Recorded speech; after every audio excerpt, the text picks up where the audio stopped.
They thought harassing a marine biologist's teenage daughter at Ocean World's shark exhibit would be an easy way to have some fun. But they didn't realize Dr. Marcus Reid wasn't just a scientist.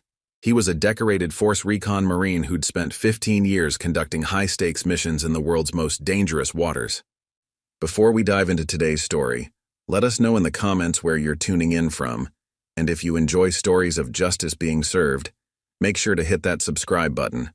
We've got another incredible tale waiting for you tomorrow. Now let's begin.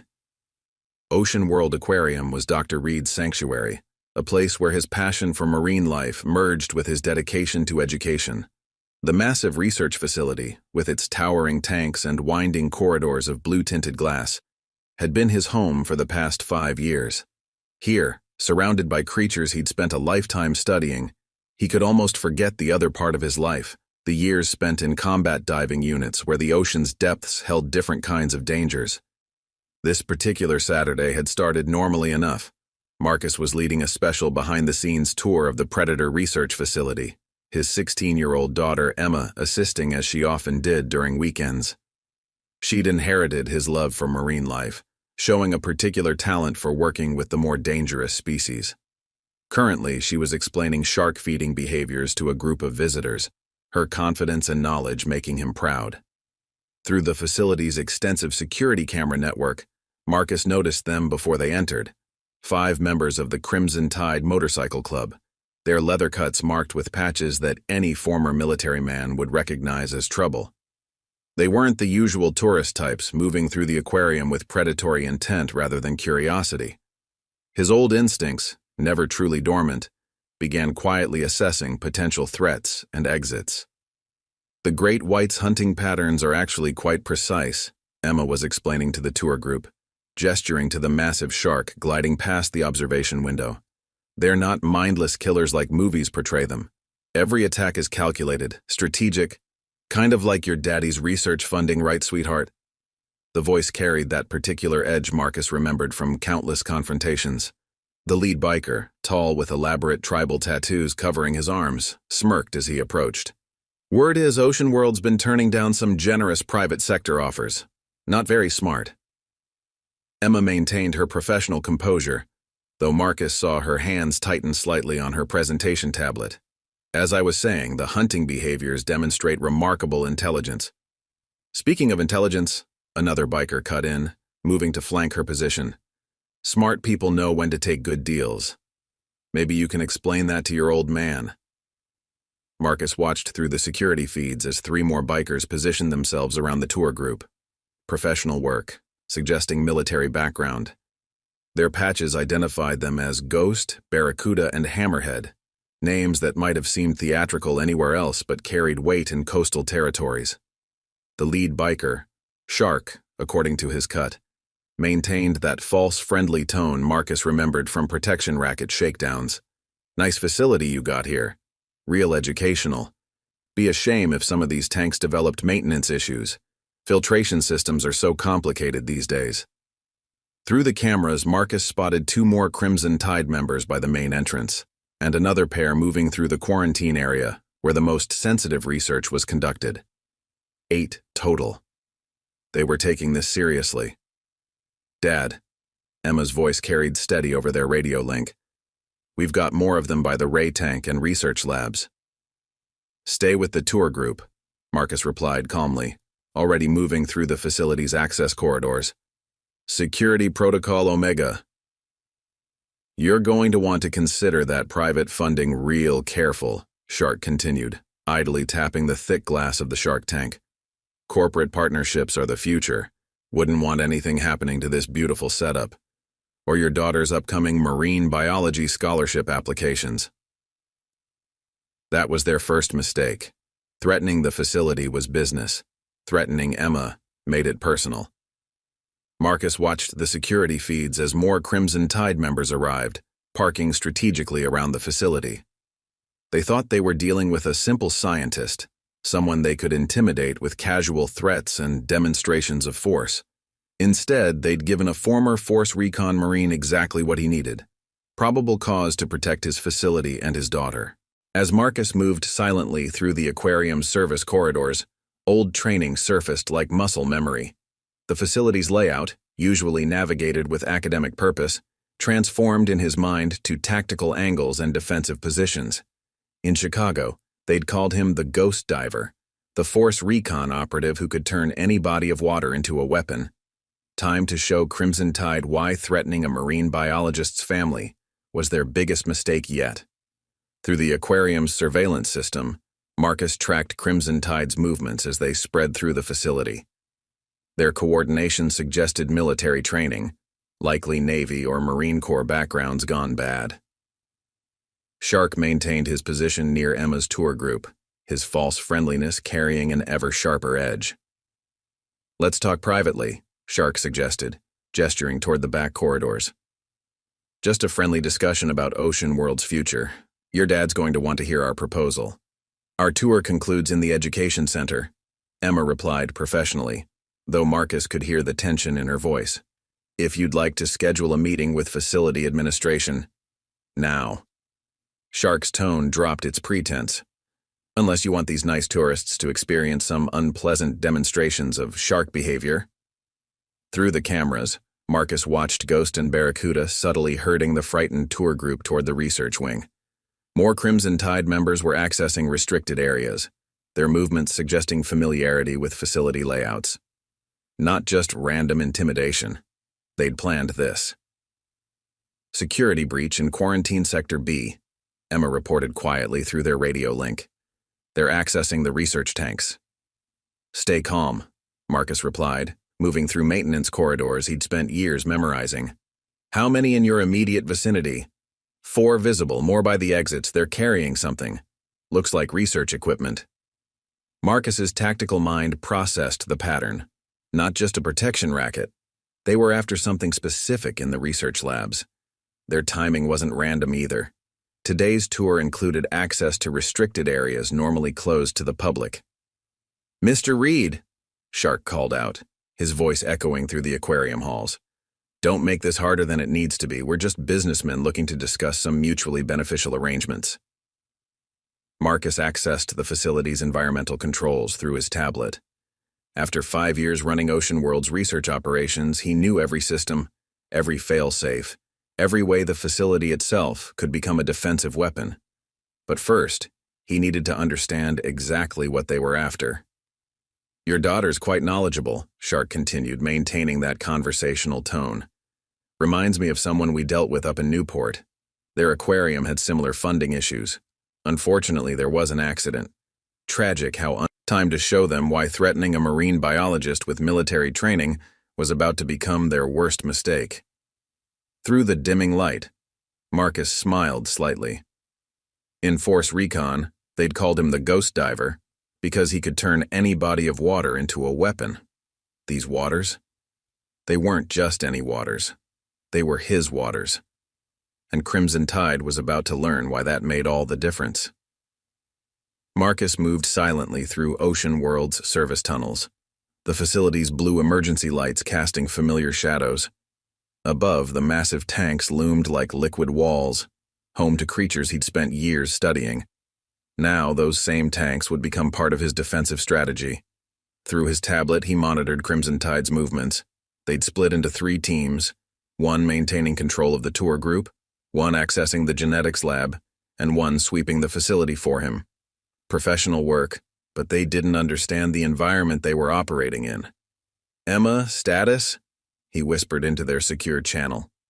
6 visitors in the tour group, being held in the Shark Observation Theater, she reported calmly. "They're trying to access the secure servers through the research terminals, having trouble with the biometric locks." Of course they were. Marcus had designed those security systems himself, incorporating lessons learned from military installations. But something about their approach bothered him. They were too well informed about the facility's layout, too familiar with their security protocols. "Sir," Kevin Chen's voice crackled through the radio, his head of security, former Navy. "We've got a problem. Someone's trying to override the environmental controls from the main system. They've got admin codes." Marcus processed this new information. Admin access meant inside help. Location? Central control room. But sir, they're using Dr. Wallace's credentials. Dr. Sarah Wallace, Ocean World's lead geneticist and Marcus's research partner for the past 3 years. The pieces started falling into place. Their breakthrough in coral reef preservation wasn't just scientifically significant, it had massive pharmaceutical applications. Applications worth millions to the right companies. Through the cameras, Marcus spotted Wallace herself entering the control room, escorted by 2 Crimson Tide members. Not a hostage. Her movements were too confident, too purposeful. Did you really think they wouldn't notice? Wallace's voice carried through the facility's communication system. The genetic markers we isolated, they're worth more than this entire facility, the pharmaceutical applications alone. But you wanted to publish, make it public domain. Do you know how many people would pay to keep this private? Marcus watched as she began accessing the environmental systems. She knew these systems almost as well as he did. Almost. Emma, he whispered. Remember that backup system we installed last month? The one Dr. Wallace said was unnecessary? The analog controls, Emma replied. Already on it. Rerouting critical systems now. Marcus allowed himself a small smile. Wallace knew their digital systems inside and out, but she'd always dismissed the outdated mechanical backups he'd insisted on maintaining. Some habits from Force Recon you never lost. Always have a manual override. Kevin, status on external communications? They're jamming cell signals, but our hardlined emergency system is still operational. Coast Guard's been notified. ETA 15 minutes. 15 minutes. He needed to contain the situation before it escalated further. Through the cameras, he watched Shark growing increasingly agitated as their tech team failed to access the secure servers. Your dad's making this difficult, Shark told Emma, that false friendliness completely gone now. Maybe we need to explain things more clearly. Hammerhead, take her to the maintenance level. Sometimes accidents with the electrical systems can be very unfortunate. That was their final mistake. Marcus had been willing to handle this professionally, minimize the damage.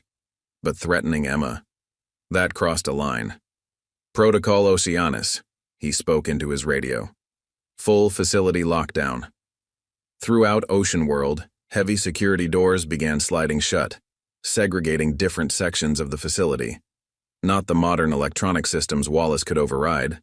These were old-school mechanical systems, powered by hydraulic pressure from the tanks themselves. What's happening? Shark demanded as warning lights began flashing. Emergency protocols, Emma replied calmly. Standard procedure when environmental systems detect irregularities. Everything goes into automatic lockdown. But this was no automatic procedure. Marcus had spent years preparing Ocean World's infrastructure for worst-case scenarios. Force Recon had taught him to turn environments into weapons. Now, surrounded by millions of gallons of water and some of the ocean's most dangerous predators, he was in his element. Find him, Shark ordered into his radio. Check every maintenance tunnel, every service corridor. But Marcus was already moving, implementing a plan 5 years in the making. In Force Recon, they hadn't just called him Ghost Diver because he was good at underwater operations. They'd called him that because he could make the water itself seem haunted. Time to show Crimson Tide exactly why threatening his daughter in his facility was about to become the biggest mistake of their lives. The first sign that something was wrong came when the observation theater's temperature suddenly dropped. Shark watched his breath mist in the air, an impossible occurrence in the carefully climate-controlled facility. Through the massive windows, the great white shark had stopped its usual patrol pattern, moving with unusual purpose. Sir, Ghost reported through their radio. Something's wrong with the environmental systems. Water temperatures fluctuating in multiple tanks. Wallace, Shark barked into his comm. What's happening? It's nothing, Wallace replied from the control room, but her voice carried an edge of uncertainty. Just the emergency protocols. I'm overriding them now. But Marcus was already implementing the next phase of his plan. In Force Recon, he'd learned that fear was a weapon, not just for humans, but for all predatory species, and he'd spent years studying the perfect predators. Through the facility's maintenance systems, he began introducing carefully calculated vibrations into specific tanks, frequencies too low for humans to hear, but well within the range that marine predators responded to. frequencies that mimicked injured prey, that triggered hunting instincts. In the observation theater, Emma watched with carefully hidden satisfaction as the great white's behavior shifted. The massive shark's movements became more aggressive, more focused, circling closer to the glass where Crimson Tide members stood. "The hell's wrong with that fish?" Hammerhead demanded, unconsciously stepping back from the window. "Fascinating, isn't it?" Emma commented professionally. "Sharks can detect minuscule vibrations in the water. The slightest change in frequency can trigger their hunting response. Did you know their feeding behavior becomes particularly aggressive when they sense fear?" Through the security cameras, Marcus tracked his daughter's subtle positioning.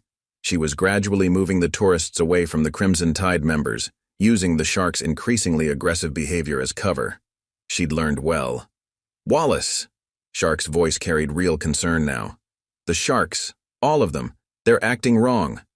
Indeed, throughout the facility, every predatory species was responding to Marcus's carefully orchestrated frequencies. Barracudas slammed against their tanks with unprecedented aggression. Moray eels emerged from their caves, tracking movement with cold focus.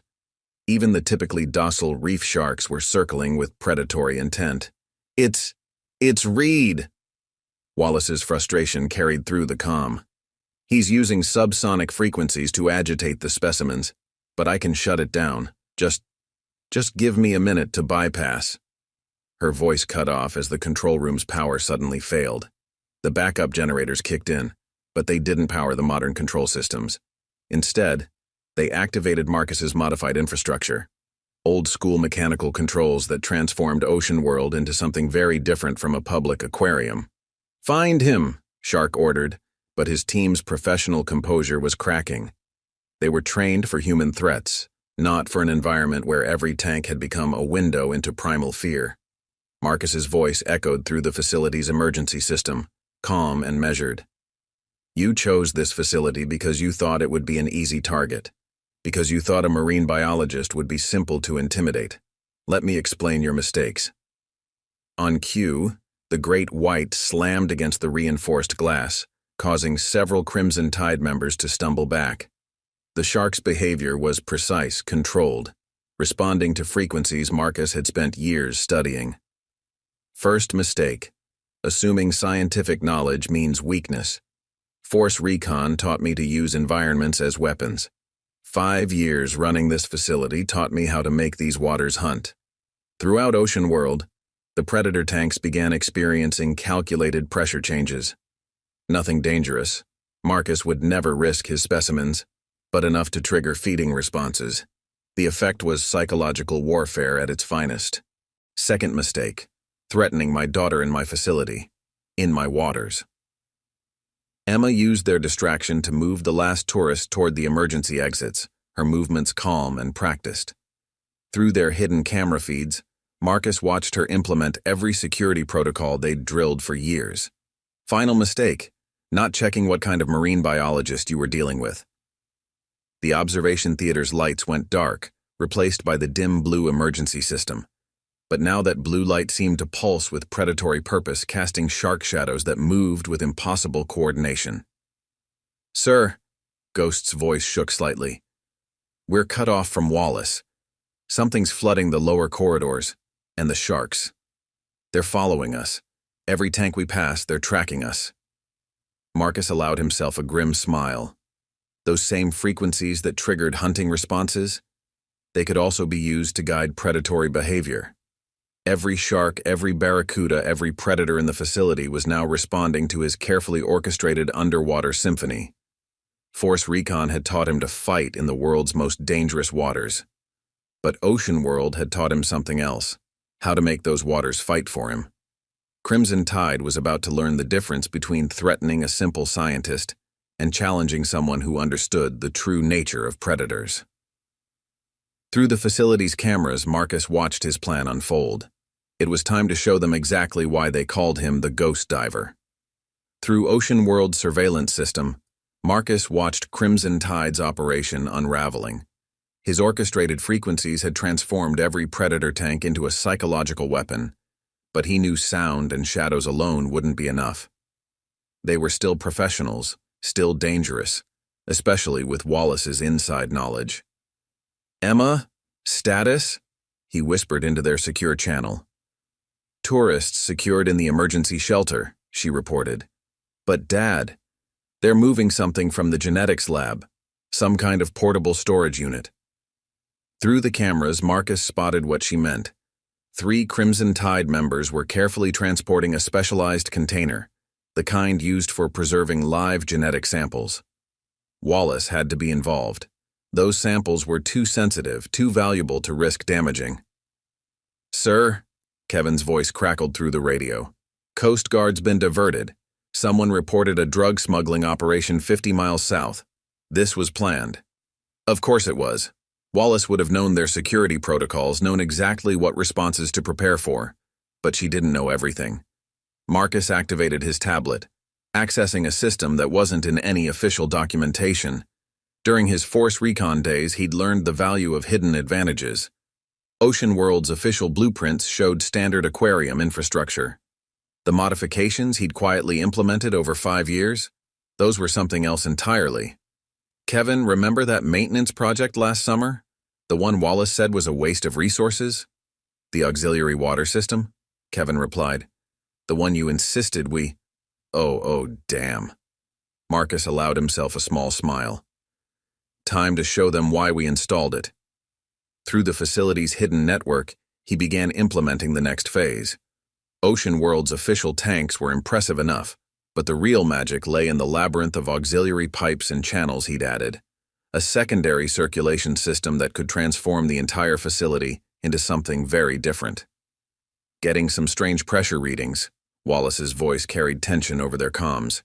"The auxiliary systems are— Wait, these aren't in the blueprints." "Having trouble with the plumbing, Dr. Wallace?" Marcus broadcast, letting his voice carry through the facility's speakers. "Funny thing about water, it always finds a way through." On cue, carefully controlled releases of pressure sent waves of water flowing through hidden channels beneath the facility's floors. Not enough to flood. Marcus would never risk that. But enough to create very specific effects. "The hell?"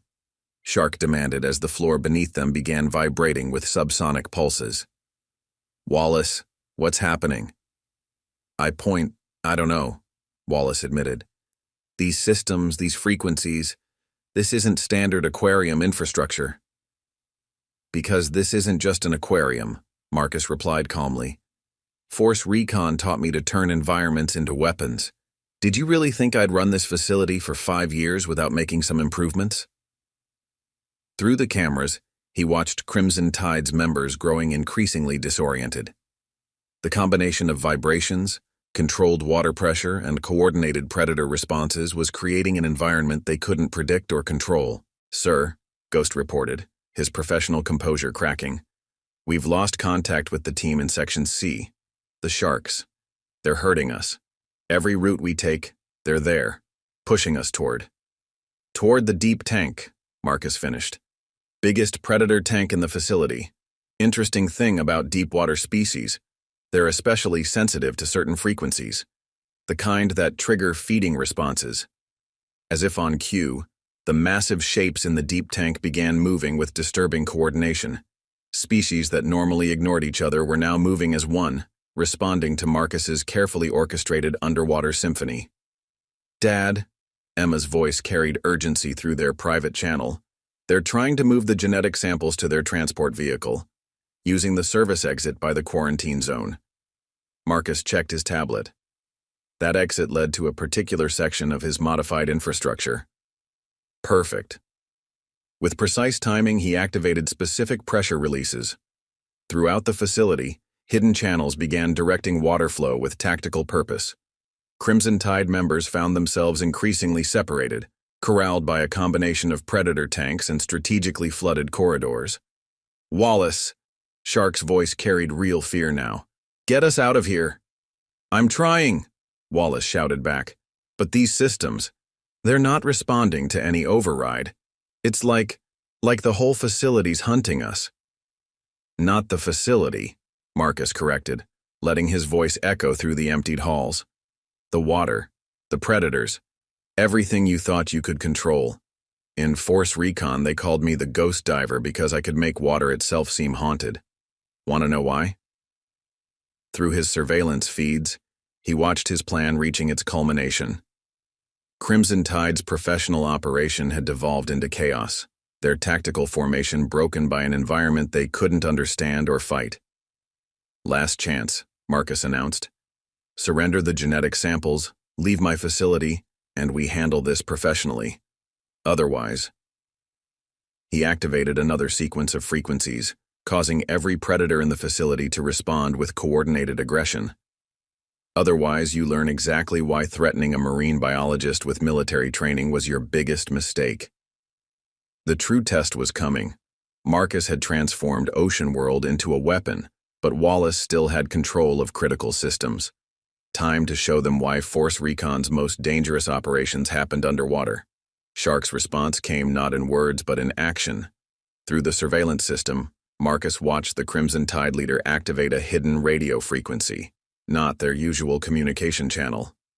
Suddenly, alarms blared throughout Ocean World's research sector. "Containment breach in Quarantine Zone B," the automated system announced. "Biohazard protocols initiated."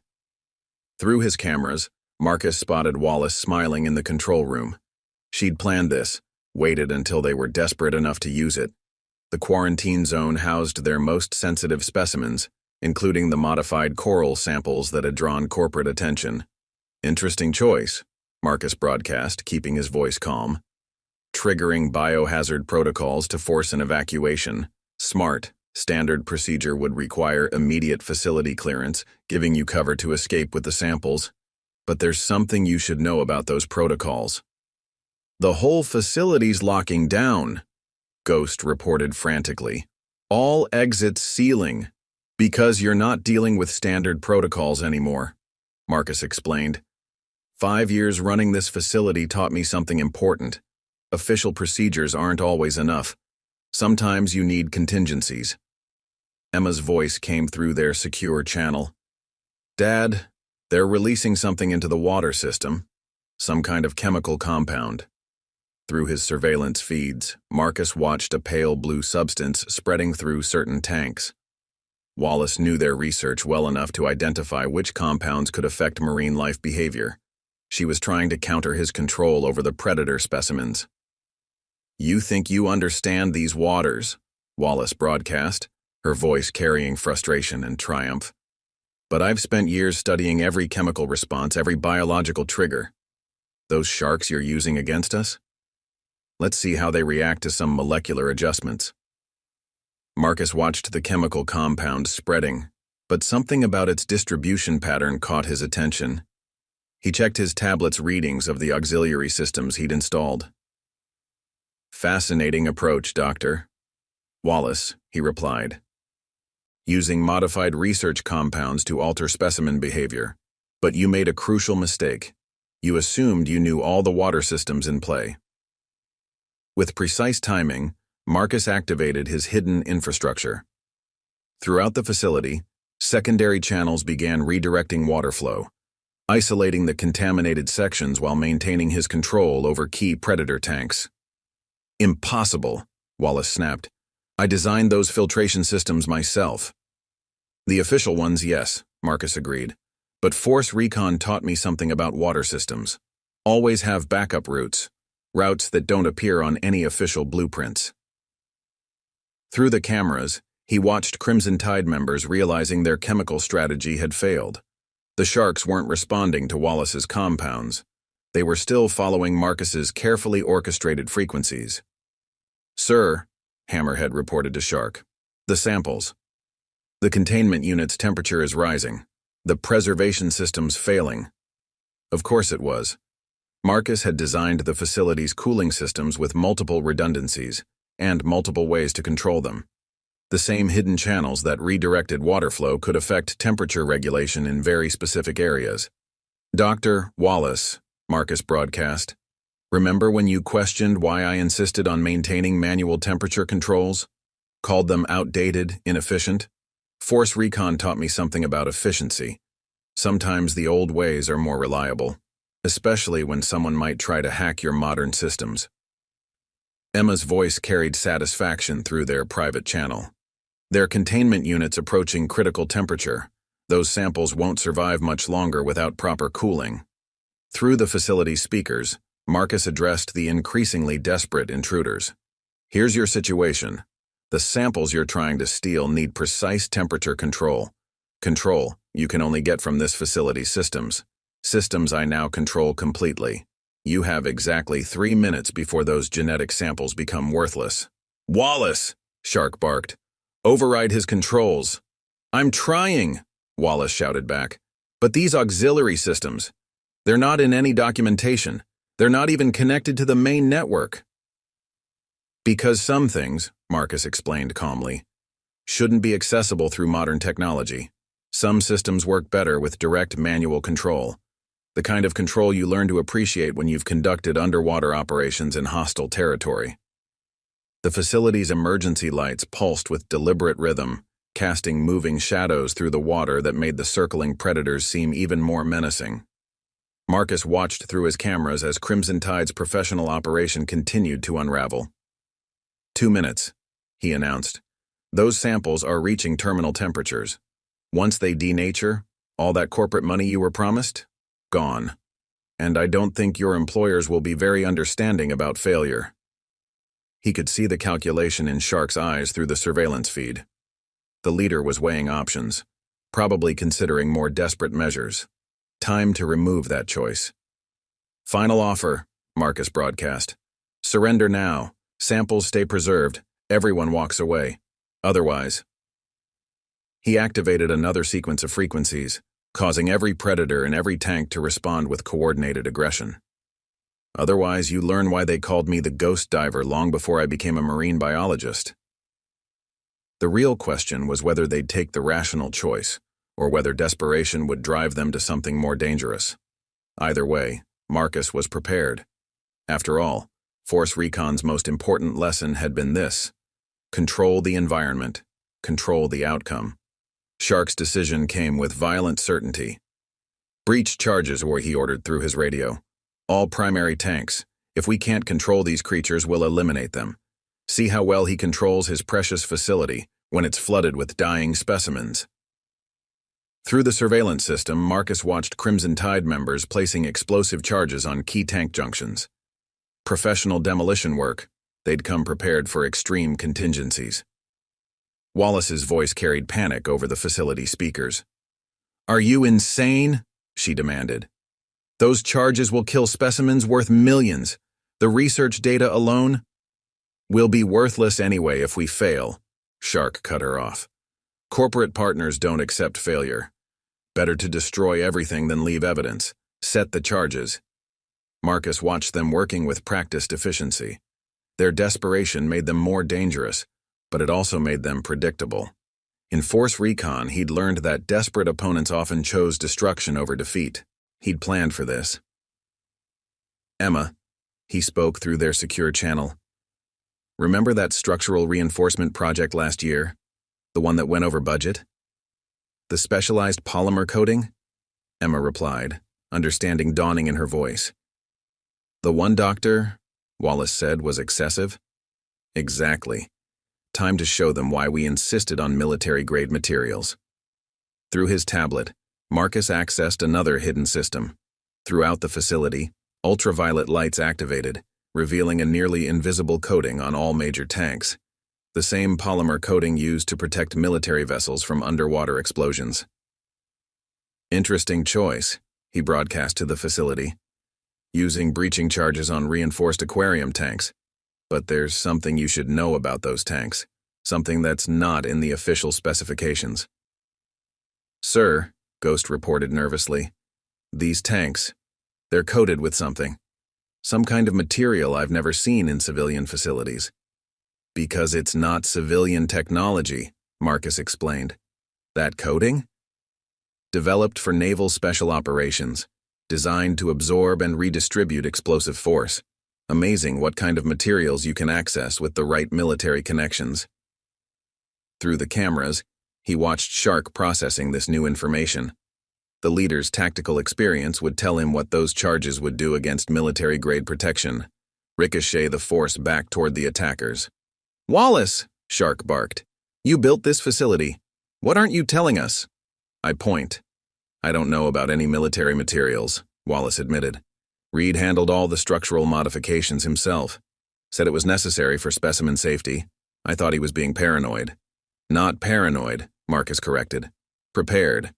Force Recon taught me to always prepare for worst-case scenarios, like armed intruders trying to blow up research tanks." Emma's voice carried urgency through their private channel. "Dad, they're moving to the secondary targets, the life support systems." Marcus checked his surveillance feeds. She was right.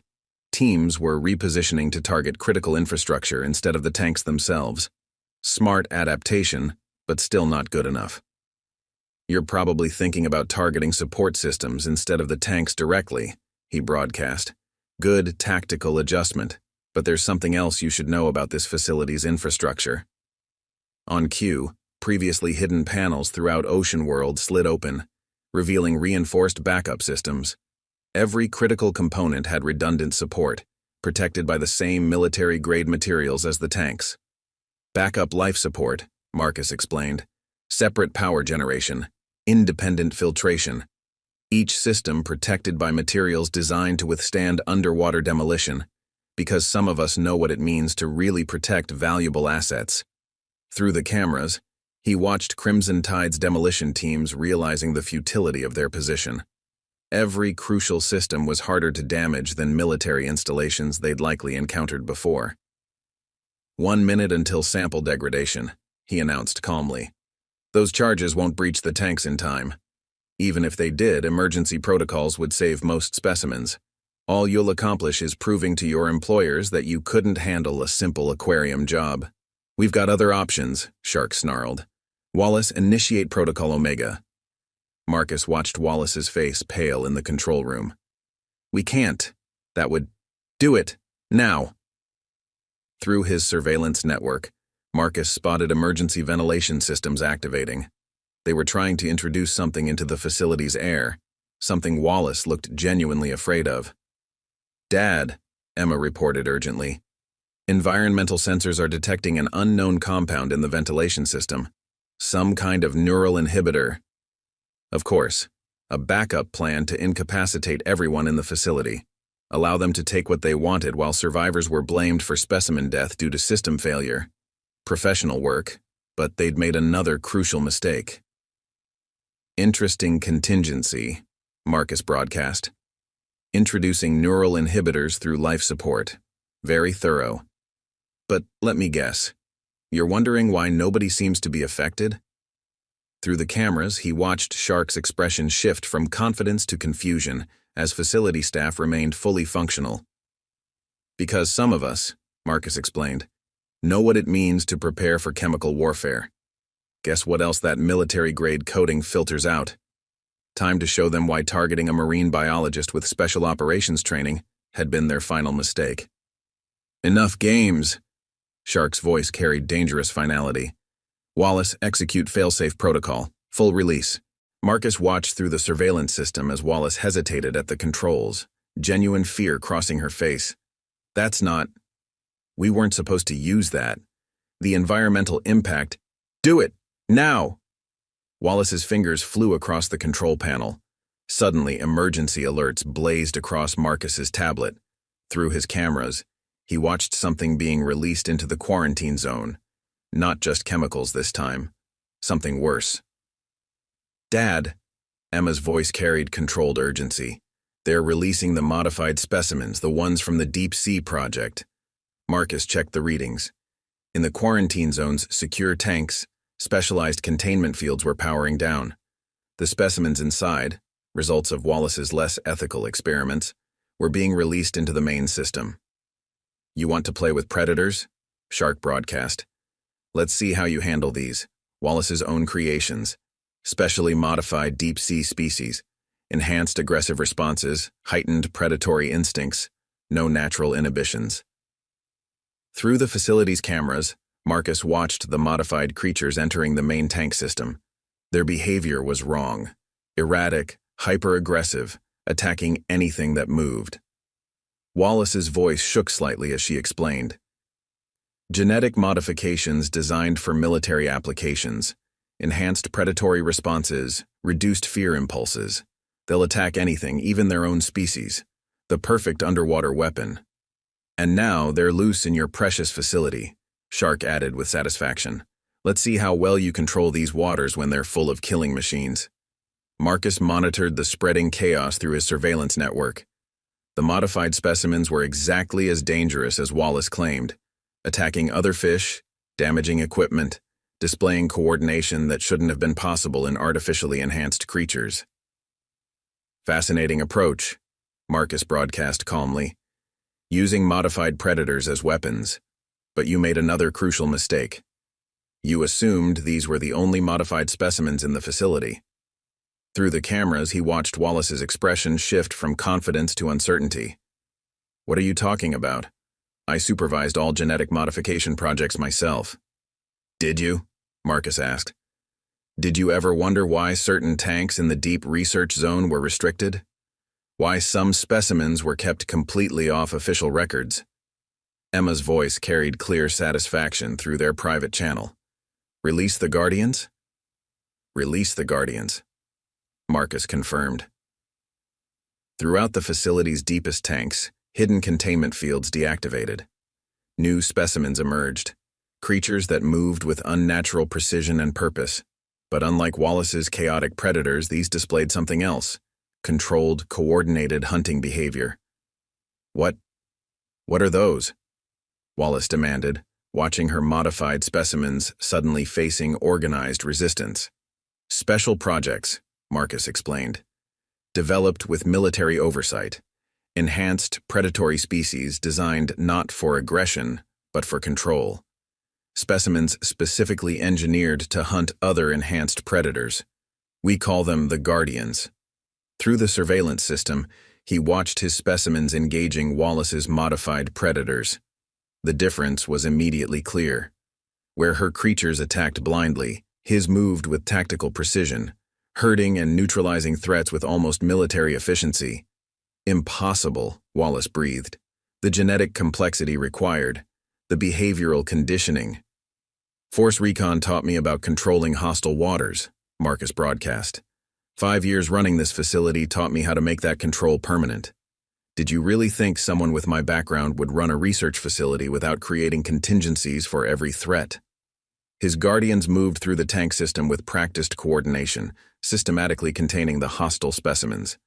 Each one had been carefully engineered and trained for exactly this scenario, defending the facility against enhanced threats. Dad, Emma reported. Guardian units are achieving containment. Hostile specimens are being isolated in segregation tanks. Shark's voice carried desperate rage. Wallace, override their containment systems. I point. I can't, Wallace replied. These specimens, their behavior patterns are beyond anything we developed. They're not just acting on instinct or genetic programming. They're implementing tactical responses. Because they were designed by someone who understands both marine biology and military operations, Marcus explained. Someone who spent years combining those skills to create the perfect defense system. Through the facility's cameras, he watched his plan reaching its culmination. The Guardians weren't just containing the threat. They were demonstrating exactly why ocean world security went far beyond normal research facilities. Your enhanced predators are impressive, Marcus broadcast. But they're designed for chaos, for destruction. Mine are designed for something else, protecting these waters. Time to show you the difference between creating weapons and creating Guardians. The real question was how Crimson Tide would respond to this revelation. Marcus watched through his surveillance network, ready for their next move. After all, cornered predators were always the most dangerous. Kill switch! Shark's voice carried maniacal determination. Wallace, initiate the kill switch. All specimens, including his precious Guardians. Through the surveillance system, Marcus watched Wallace frantically accessing emergency protocols. On his monitors, warning signals flashed as lethal compounds began entering the water system. designed to eliminate all enhanced specimens in case of containment failure. Neural toxins released, Emma reported through their secure channel. Specifically targeted to modified genetic structures. They're trying to eliminate all evidence by killing every enhanced specimen in the facility. But Marcus was already implementing his countermeasures.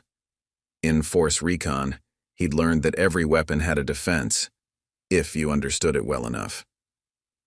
Interesting choice, he broadcast. Using neurological agents designed to target modified genetic structures. Very thorough. But there's something you should know about the Guardian's genetic modifications. Through the cameras, he watched as his specimens continued their coordinated operations, completely unaffected by the toxins that were quickly neutralizing Wallace's creations. Impossible, Wallace exclaimed. Those compounds should affect any genetically modified marine life. The neural pathways are completely different in the Guardians, Marcus finished. Because some of us understand both genetics and tactical planning. Did you really think I'd create enhanced specimens without protecting them against standard elimination protocols? His tablet displayed real-time data, as the Guardians systematically contained the remaining hostile specimens. Each one had been engineered with multiple layers of genetic protection, including immunity to common kill switch compounds. You don't understand, Wallace's voice shook. Those toxins, they're not just affecting the specimens. The concentration levels we just released, anyone exposed to that water. Marcus watched through his cameras as Crimson Tide members began showing signs of exposure. The toxins weren't just targeted at marine life. At these concentrations, they affected human neural systems too. Having trouble focusing? He broadcast. Feeling disoriented? That's what happens when you release military-grade neural toxins without understanding the full implications. Force Recon taught me about chemical warfare. Want to know what else it taught me? Throughout the facility, hidden filtration systems activated. The toxic compounds began breaking down at an accelerated rate, but only in specific areas where Marcus's people were positioned. Selective detoxification, he explained. The same systems protecting the Guardians can protect designated zones of the facility. Zones I control. Dad, Emma reported, they're starting to lose motor control. All Crimson Tide members showing severe symptoms. Through his surveillance network, Marcus watched the professional infiltration team deteriorating into confusion. Their military training meant nothing against neurological agents they couldn't fight or escape. Here's your situation, he broadcast calmly. You've released compounds that will cause permanent neurological damage in about 3 minutes. I control the only areas with functional detox systems. The Guardians are containing your specimens, and your samples are about to degrade beyond recovery. Shark, fighting against obvious symptoms, snarled into his radio. Wallace, get us out! I can't, Wallace replied, her own voice showing signs of exposure. The toxins, they're everywhere except where he allows them not to be. Marcus watched through the cameras as the reality of their situation sank in. They'd tried to use the facility's deadliest weapons, only to find those same weapons turned against them. Final choice, he announced. Surrender now. I'll allow you into detoxified zones for treatment. Continue fighting, face permanent neural damage. Either way, the Guardians have contained your specimens, and your employer's precious samples are useless. You don't understand, Shark managed through clenched teeth. Our employers, failure isn't an option. They'll learn, Marcus finished, that some facilities aren't meant to be taken. Some waters aren't meant to be controlled by corporate interests. Through his surveillance system, he watched Crimson Tide's remaining members struggling to maintain consciousness. Their professional operation had been completely undone by their own desperate measures. Dad, Emma's voice carried quiet pride. Guardian units report full containment of hostile specimens. All of Wallace's enhanced predators have been neutralized. Marcus checked his tablet. The facility's systems were returning to normal parameters, toxic compounds breaking down in controlled zones. Time to end this. Remember how this started? He broadcast. You thought threatening a marine biologist's daughter would be simple. thought this facility would be an easy target. Instead, you learned why combining military experience with scientific knowledge creates something else entirely, something you weren't prepared for. The only question now was whether they'd surrender before the toxins caused permanent damage. Either way, they'd learned a crucial lesson about judging facilities, and people, by their surface appearance. Through Ocean World's surveillance system, Marcus watched Crimson Tide's operation collapse into complete chaos. The neural toxins they'd released had backfired spectacularly, leaving them trapped in a facility where every tank, every corridor, and every body of water had become a weapon against them. 2 minutes until permanent neurological effects, he broadcast calmly. Your motor functions are already compromised. Cognitive decline begins in about 30 seconds. After that, even if you receive treatment, the damage may be irreversible. Through the cameras, he watched Shark fighting against the symptoms, military training warring with biological reality. The leader's hands shook as he tried to maintain his weapon, his coordination deteriorating rapidly. "Wallace!" Shark's voice slurred slightly. "Override! Override something!" In the control room, Wallace herself was struggling to remain conscious. "I can't. The systems. He controls everything now. The water, the specimens, even the air we're breathing." "Because some of us," Marcus explained, "understand that real security isn't about force. It's about controlling every aspect of the environment. Something Force Recon taught me long before I became a marine biologist." Emma's voice came through their secure channel. "Coast Guard units have arrived, Dad. Real ones this time. They're securing the exterior." Marcus checked his tablet. The Guardians had fully contained Wallace's enhanced specimens, segregating them in specialized holding tanks. The genetic samples Crimson Tide had tried to steal were now completely degraded, useless to their corporate employers. 1 minute, he announced. "After that, even if you survive, you'll likely spend the rest of your lives with significant neural damage. All because you thought threatening the wrong marine biologist's daughter was a good business decision." Through the facility's cameras, he watched Crimson Tide members beginning to collapse. Their professional coordination had devolved into basic survival instincts as the toxins affected higher brain functions. "Choose," Marcus broadcast.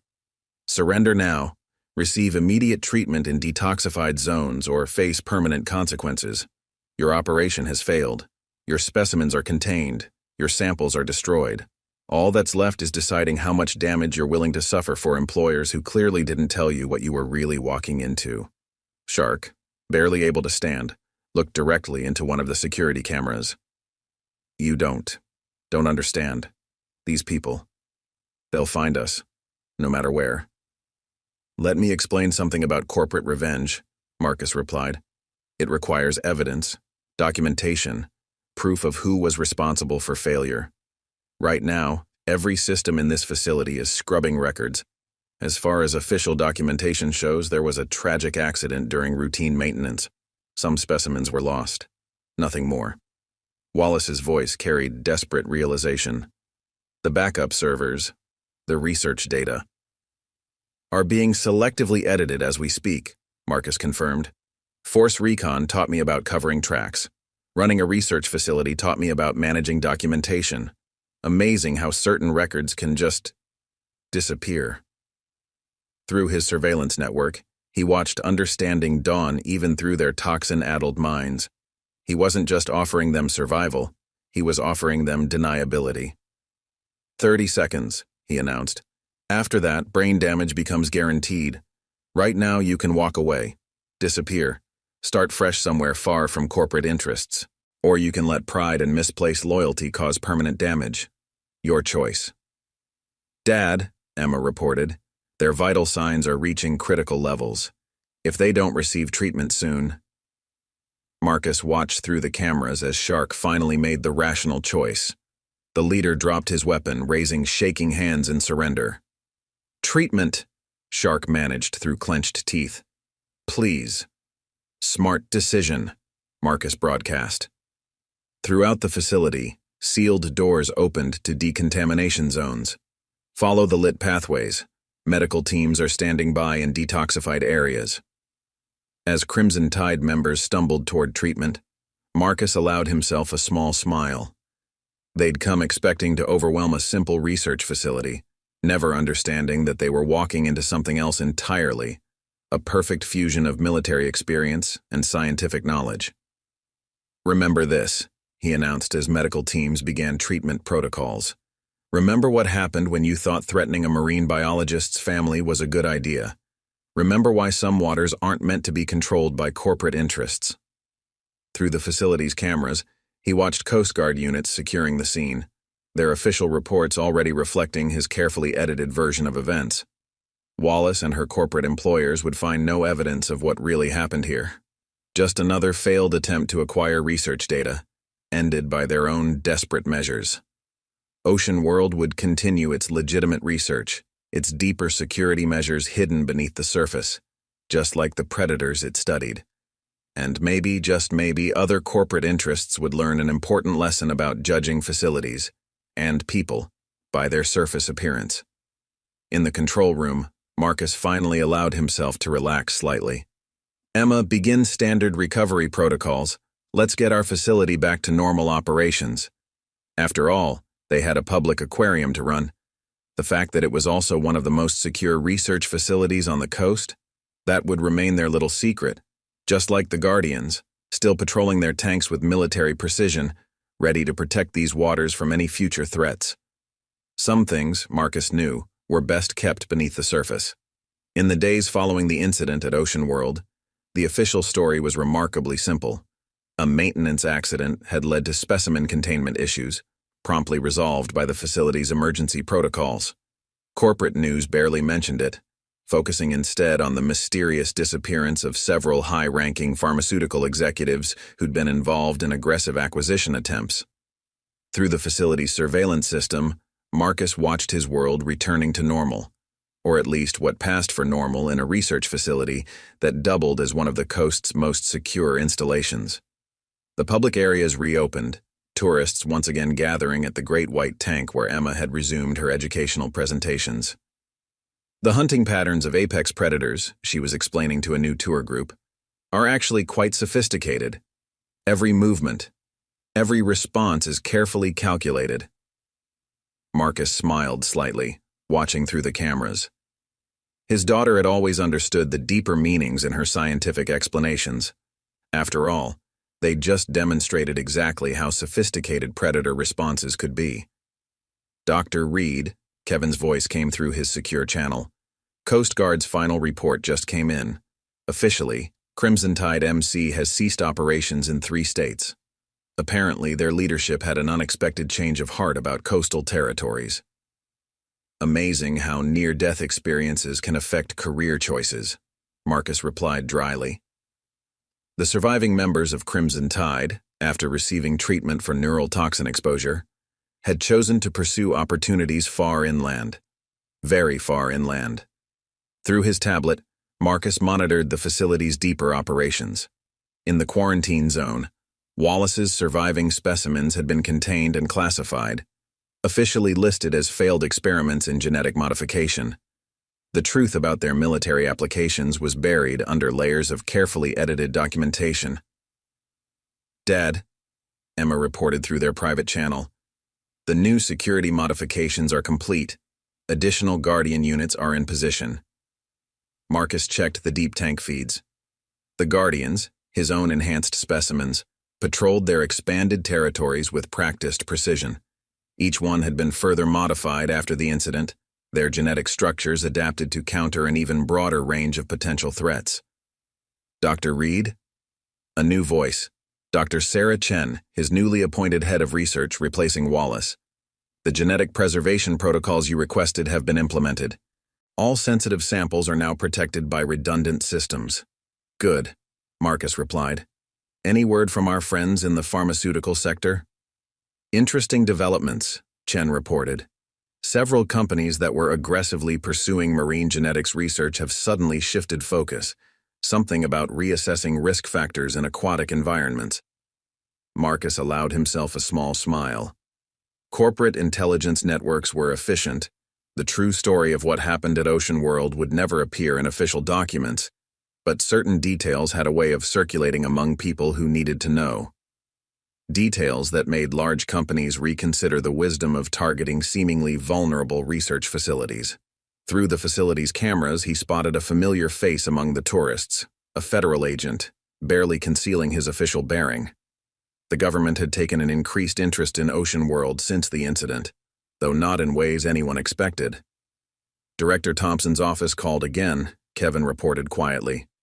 They're very interested in expanding our security consulting services to other coastal facilities. Of course they were. The Guardians had proven more effective than anyone anticipated, living security systems that could protect vulnerable waters without leaving evidence. Perfect for facilities that needed protection without publicity. Glad to consult, Marcus replied, as long as they remember our primary mission is legitimate research. Emma's voice carried amusement through their channel. Speaking of research, you might want to see this. Through the surveillance feeds, Marcus watched his daughter leading her tour group past the shark tanks. The great white, once used to intimidate intruders, now moved with calm purpose, demonstrating natural hunting behaviors for fascinated tourists. The relationship between predator and prey, Emma was explaining, is about more than just strength. It's about understanding environments, adapting to challenges, knowing when to strike and when to wait. In the deeper tanks, invisible to public view, the Guardians continued their endless patrol, each one a perfect fusion of military precision and biological engineering, protecting these waters in ways that would never appear in any official record. Final security upgrades are complete, Marcus noted, checking his tablets. The facility's hidden systems had been enhanced, its defenses strengthened in ways that even Wallace hadn't imagined. The next group that targeted Ocean World would face even more sophisticated responses. But watching his daughter confidently leading her tour, seeing tourists marvel at the visible wonders while remaining unaware of the invisible protections, Marcus felt a deep satisfaction. They'd created something unique here.